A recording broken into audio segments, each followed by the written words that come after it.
My name is Kathy Stevens. I've met many of you, some new faces too, more new faces actually. I have the great privilege of running a place called Catskill Animal Sanctuary that's just up the road in Saugerties, New York. I urge you to come.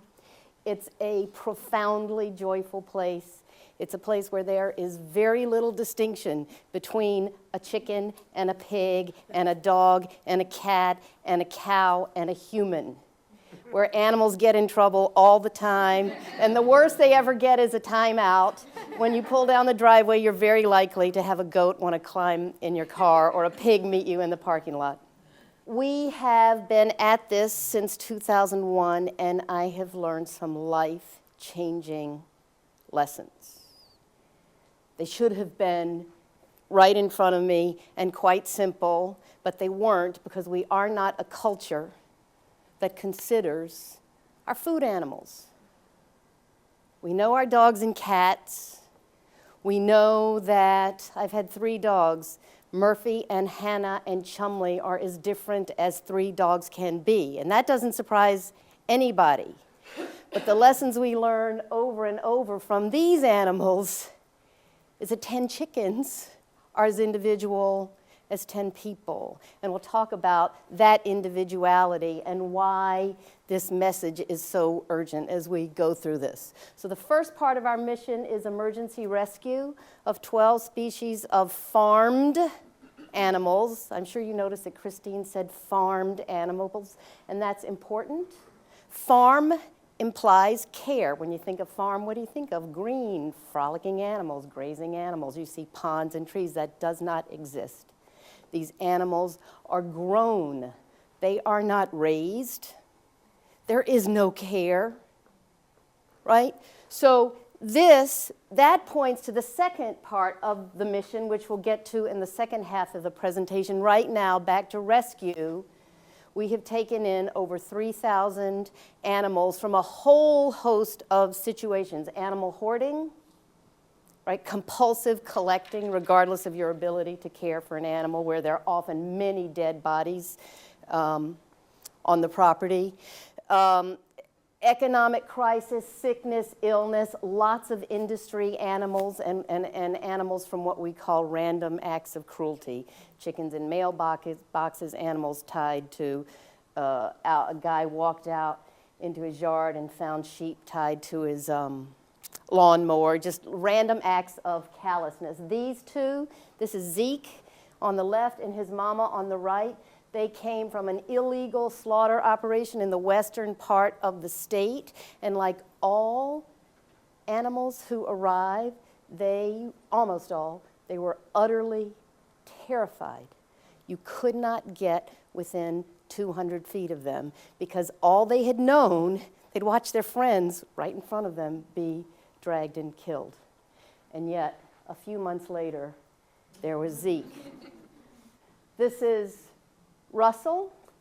Russell came from a dairy operation. Dairy has no need for boys. The boys become veal in a most horrific process. He and his 3 friends came directly to us. They were sick. They had Giardia and E. coli. We all got very sick. And 2 years later, here they are. Little Franklin was the size of a baked potato. A big baked potato. He weighed 4 pounds, and he spent the first few weeks of his life in my house because he was he would have gotten smushed and he would have felt all alone as a tiny little baby. And this is Franklin today as an almost 9-year-old pig. Franklin's very sadly has skin cancer, and I don't know how long he's going to be with us. So if there are any Franklin friends in here, you might want to come see him soon. I could do a whole presentation on hoarding. We deal with it all the time. Almost all of our horses in particular have come from hoarders. This is what they look like when they arrive. Noah was found on an abandoned property, rats crawling all over him. It was suggested very strongly to us that we euthanize him because people didn't think, the vet on hand did not think he'd walk again. And this is Noah today. So this part of the work, like taking a broken being and saying with all that we offer him or her, you're safe, you're loved, this is your home, your life matters, is the greatest joy of a pretty remarkable life. What they teach us, again, is that they want their lives as much as I do, as much as my dog does, that they move toward joy, they move away from pain. They are remarkably individual, and any of us who work with them can describe the differences between any 5 or 10 of our chickens. Not just the horses, not just the smart pigs. We offer a number of programs to help you connect in new and meaningful and sometimes disarming ways. We have, as I said, weekend tours and lots of special events. We have a 200-year-old beautiful bed and breakfast, and we invite you to stay there. We have a camp for kids, and we have a vegan cooking program called Compassionate Cuisine. That is not why I'm here tonight. I'm here to ask you to have the courage to look at what you're participating in when you eat animals. Because, as Christine said, the law is not on their side, and it never will be, because it is a multi-billion-dollar business with friends in politics, and the relationships between the politicians and the government and big agriculture is getting worse, not better. And the only chance they have is if we, as a culture, say stop. No, I will not participate. Things that we'd be put to death for if done to a human, locked up in jail for if done to a cat or a dog, are standard agricultural practice with all these animals, and therefore allowed. Torture from birth to death. Not a little discomfort, torture. What's the difference? He loves his mama. He runs and kicks for joy. He comes and smashes his head into our chest with a moo and says, I love you. And he would, or she, come right in the house if we let him. Is there any difference at all, or is it just our cultural bias? These are going to be very difficult images. Please see them. Why is that more upsetting than what we do to cows and chickens and pigs and goats and sheep and turkeys and ducks? It's only more upsetting because we're Americans. Because we don't eat dogs, not because dogs aren't eaten.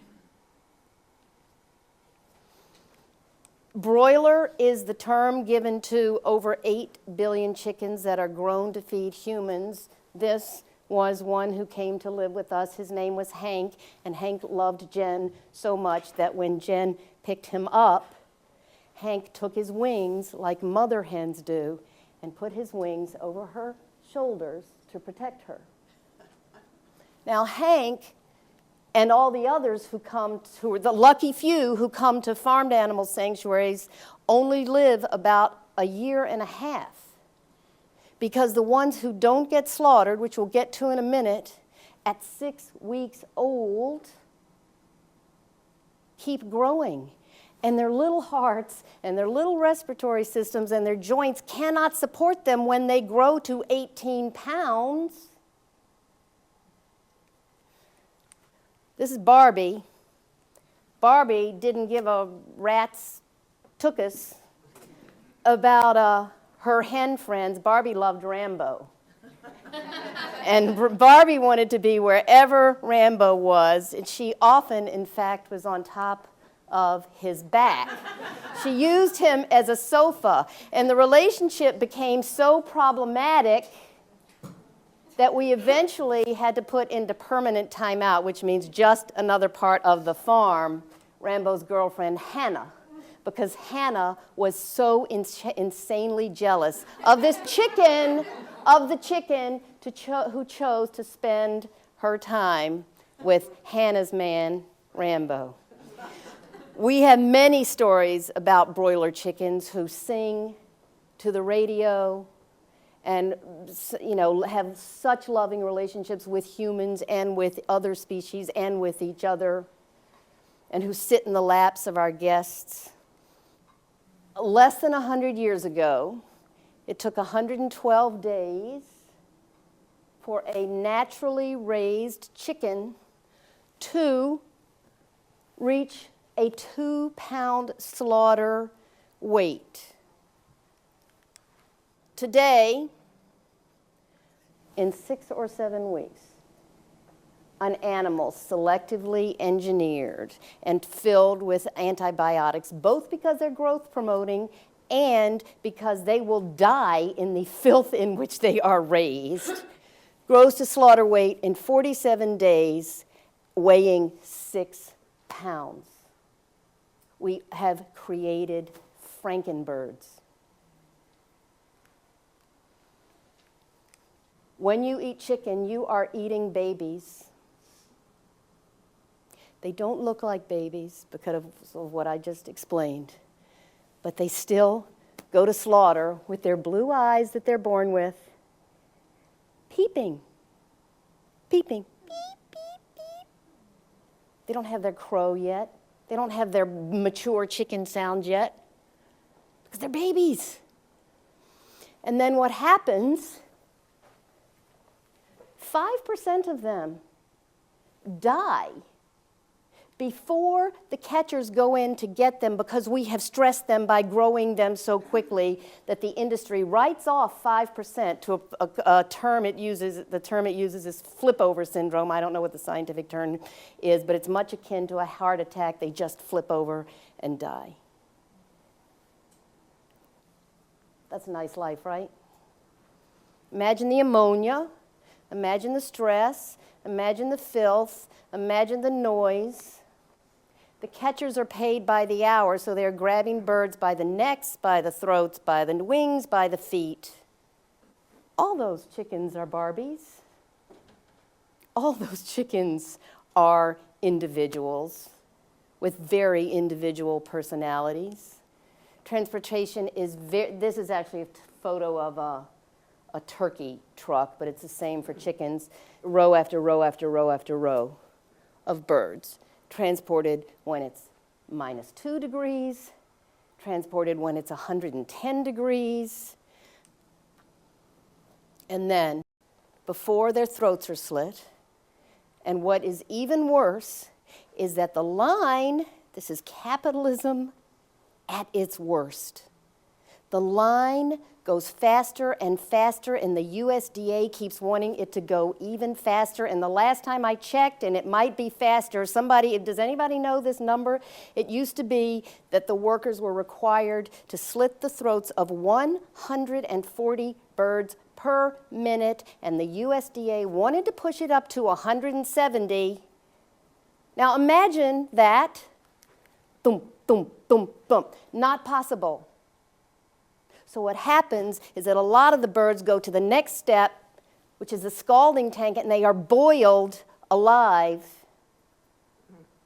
And I don't care if you're a bird person or not, you cannot tell me that pain feels different to a bird than it does to me. Cows are deeply loving, deeply emotional animals who love their friends no matter the species of the friend. Tucker's coming to give me a hug. What's wrong with dairy? Cows make milk. No, they don't. Newsflash, they don't make milk. They are bred, a lot of people say raped, and their babies are taken from them. There is no such thing as a milk cow. How effective has this industry been that really well-educated people think that there is such a thing as a spontaneously milk-producing cow? I had a doctor on a tour who gaped, and he didn't believe me, that there was no such thing as a milk cow, that a cow had to be made pregnant and have her baby removed in order to produce milk for us. Anybody in the room have a problem with that? I have a problem with that. Artificial insemination, I have a problem with that.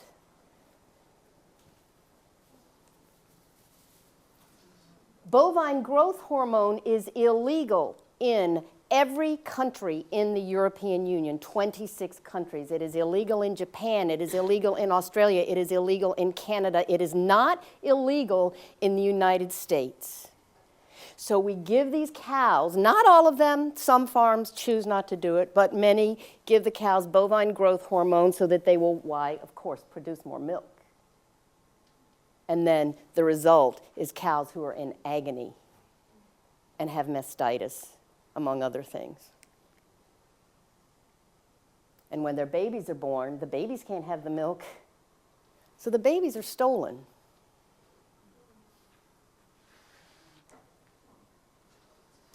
This is a veal farm. There is a shift away from veal crates that have historically been wooden slatted things on which the calves stand on wooden floors and they lay in their own poop and they lay in their own urine. Well, they still do here.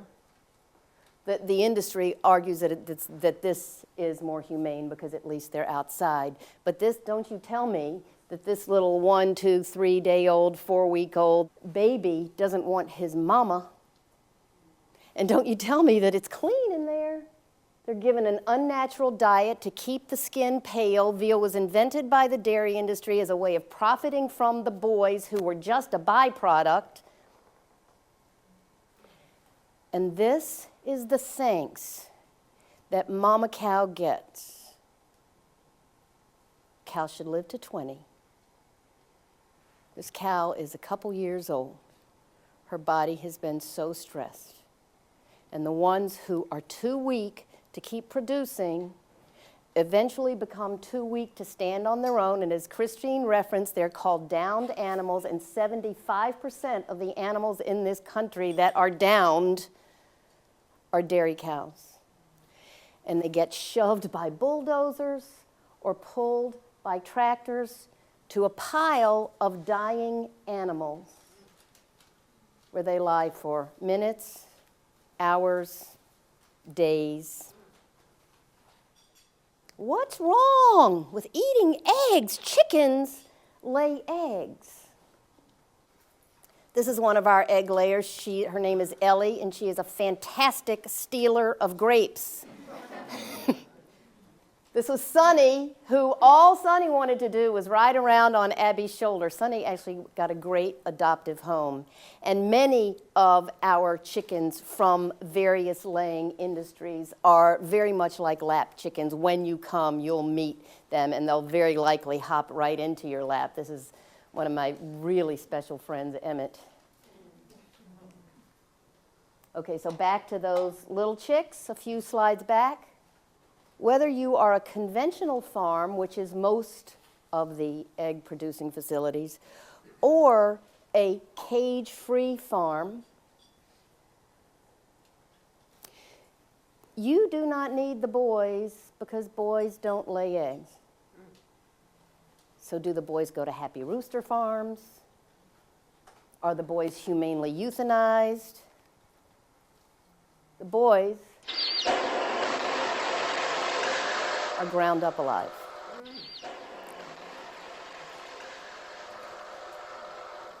Thank you for watching this. especially if you still eat animals. Thank you for watching this. The girls are so tightly confined that out of the stress, they peck each other, and so with a hot blade, their beaks are cut off.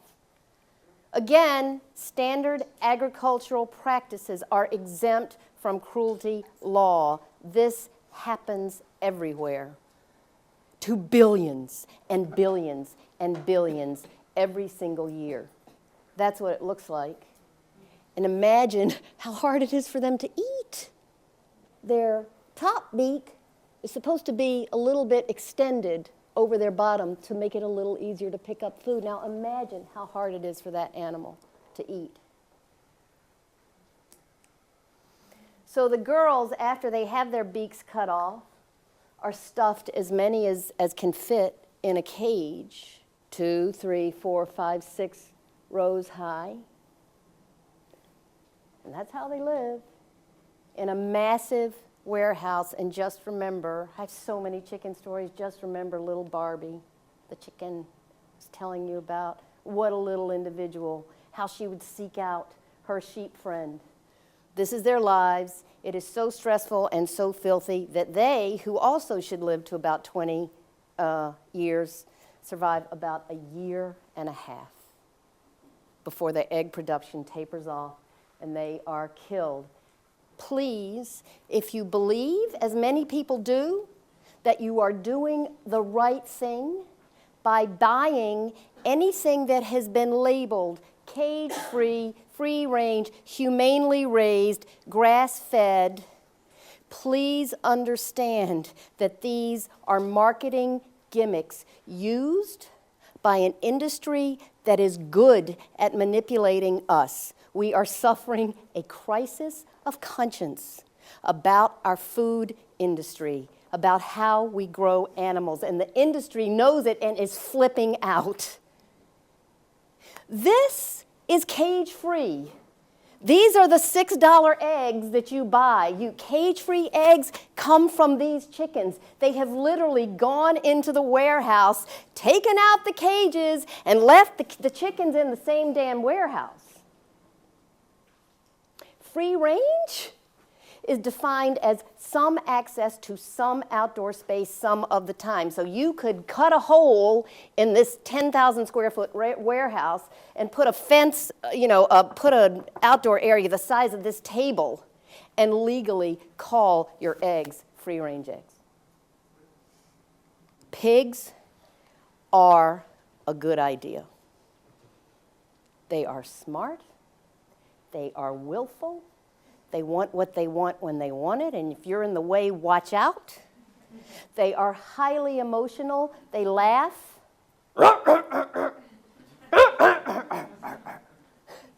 They cry.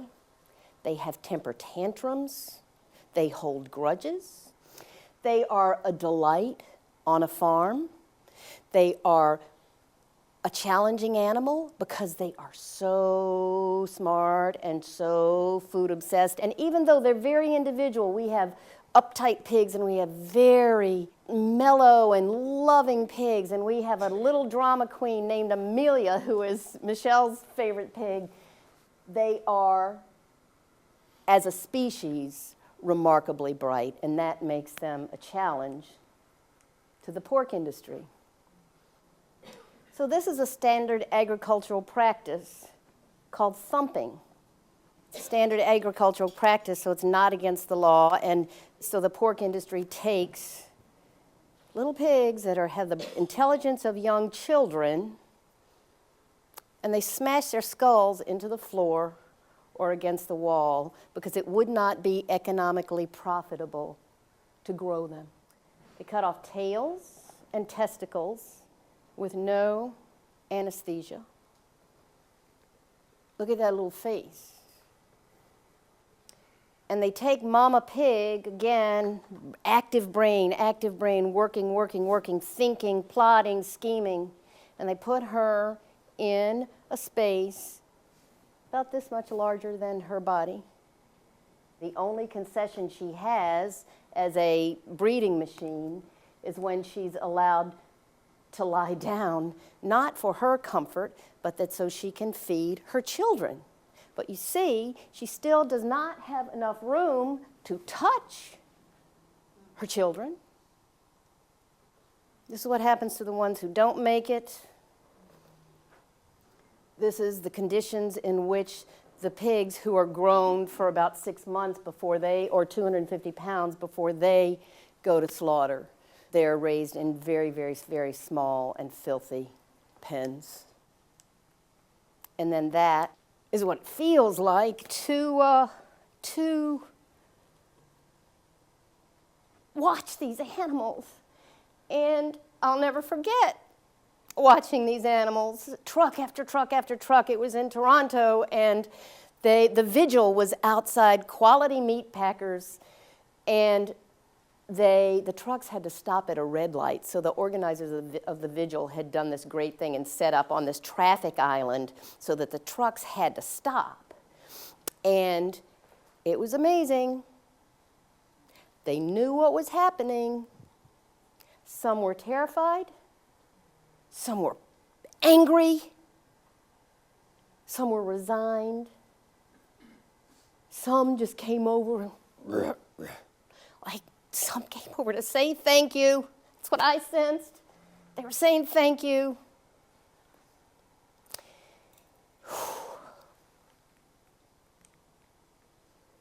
There are other compelling reasons to adopt a plant-based diet.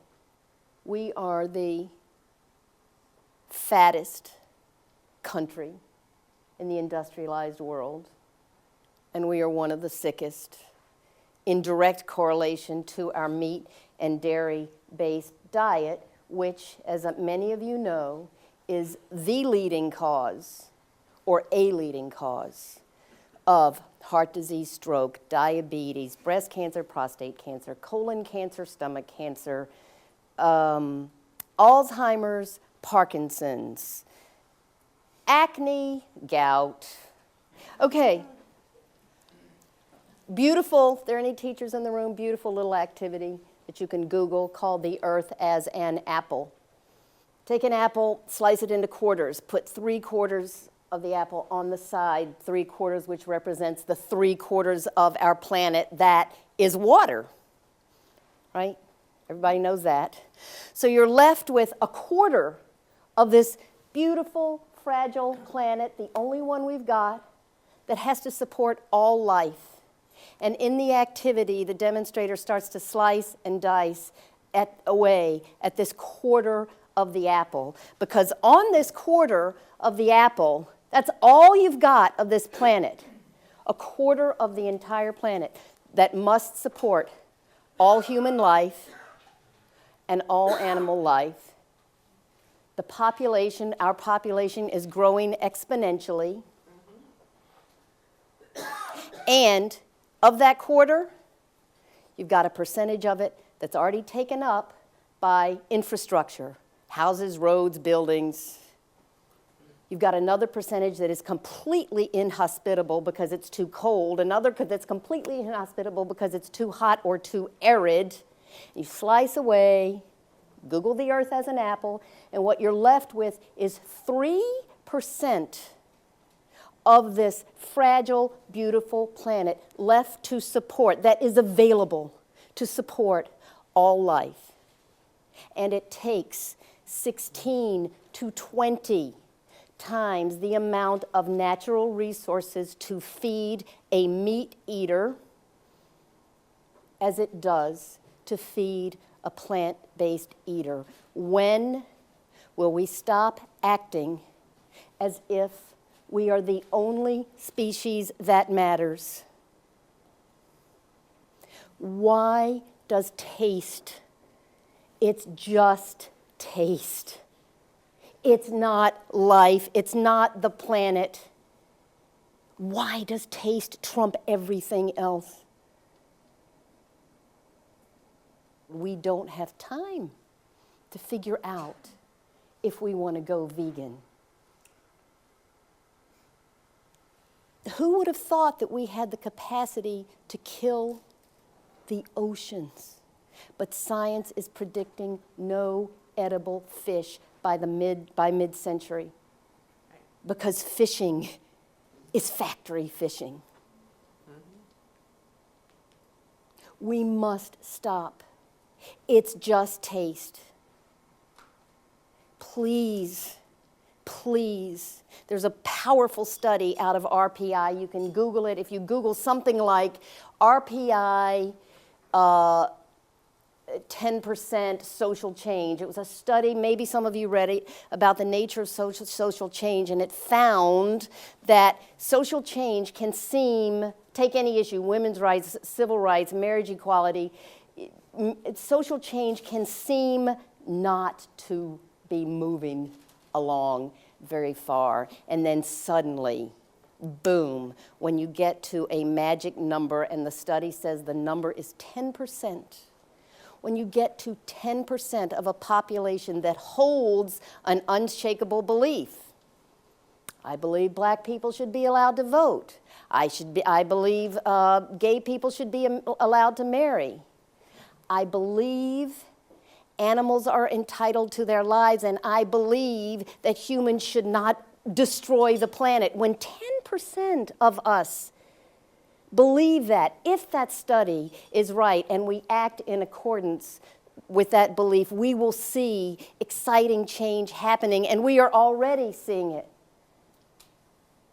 So let's end this by smiling at some animals, and I thank you very much for being here.